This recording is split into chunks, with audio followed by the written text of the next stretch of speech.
السلام علیکم ورحمۃ اللہ وبرکاتہ۔ میرے پیارے دوستو، یہ پروگرام قاری محمد اشرف غوری چینل کی طرف سے نشر کیا جا رہا ہے۔ آپ سے مخاطب آپ کا میزبان قاری محمد اشرف غوری۔ تو جناب آئیے آج ہم منافقین کے بارے میں بات چیت کرتے ہیں کہ منافقین کا آغاز کب ہوا۔ تو پیارے سامعین، جب آپ صلی اللہ علیہ وسلم اللہ کے حکم سے مکہ مکرمہ سے ہجرت فرما کر آپ مدینہ منورہ میں تشریف لائے، تو یہاں پر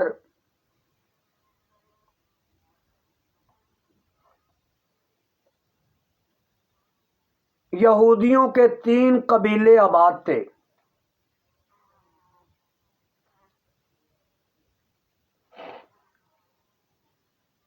ابو قینقاع،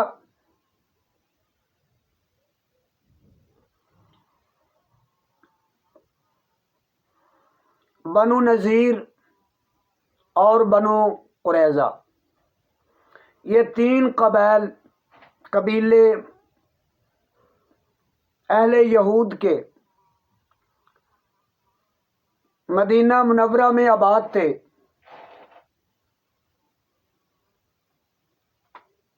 اس کو پہلے یثرب کہتے تھے۔ اوس اور خزرج، یہ بھی 2 قبیلے تھے۔ ابو قینقاع قبیلے کا بھائی چارہ قبیلہ خزرج سے تھا،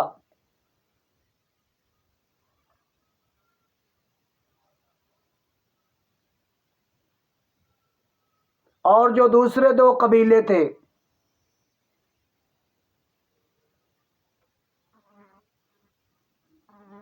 ان کا بھائی چارہ اوس سے تھا۔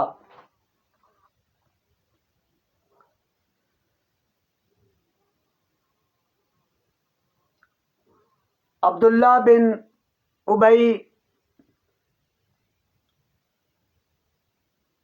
یہ قبیلہ خزرج سے تھے۔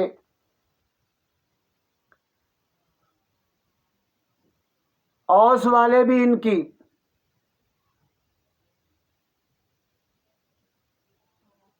عزت اور احترام کرتے۔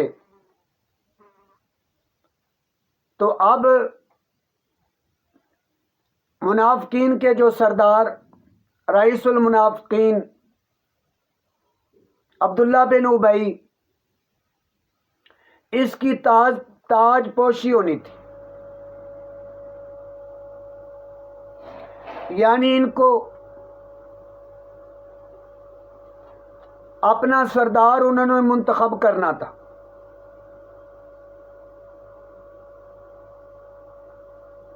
آپ صلی اللہ علیہ وسلم جب مدینہ منورہ میں تشریف لائے تو لوگ اسلام کے اندر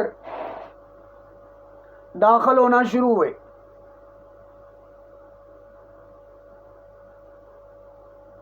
اب اس کی سرداری ختم ہو گئی، اس کے اندر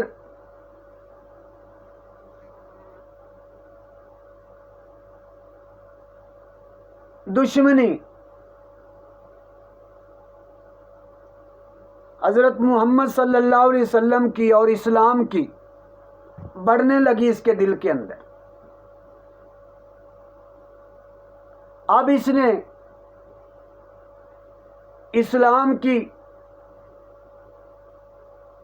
ادھر مسلمانوں کو اسلام کو دن بدن ترقی مل رہی تھی، لوگ اسلام کے اندر داخل ہو رہے تھے، مسلمان ہو رہے تھے۔ بدر میں اللہ تبارک و تعالیٰ نے مسلمانوں کو فتح عطا فرمائی، اسلام مضبوط ہو رہا تھا، مسلمانوں کی قوت میں اضافہ ہو رہا تھا،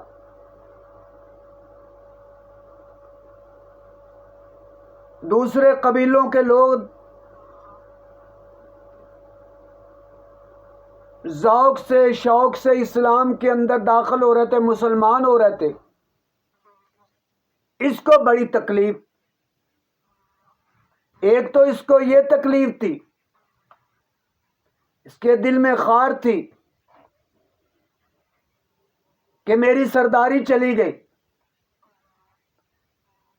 حضرت محمد صلی اللہ علیہ وسلم نہ آتے، اسلام نہ آتے تو میں سردار بن جاتا ان کا، سرداری مجھ سے چھن گئی، اور اوپر سے اسلام کو غلبہ ہو رہا ہے، اسلام کو قوت مل رہی ہے، مسلمانوں کو عروج مل رہا ہے،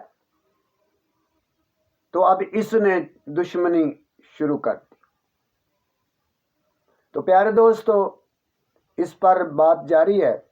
اللہ مجھے اور آپ کو عمل کی توفیق عطا فرمائے، آمین۔ اجازت دیجیے، آپ کا میزبان قاری محمد اشرف غوری۔ اللہ ہم سب کو دنیا اور آخرت میں خوشیاں نصیب فرمائے، آمین۔ ملتے ہیں چھوٹی سی بریک کے بعد۔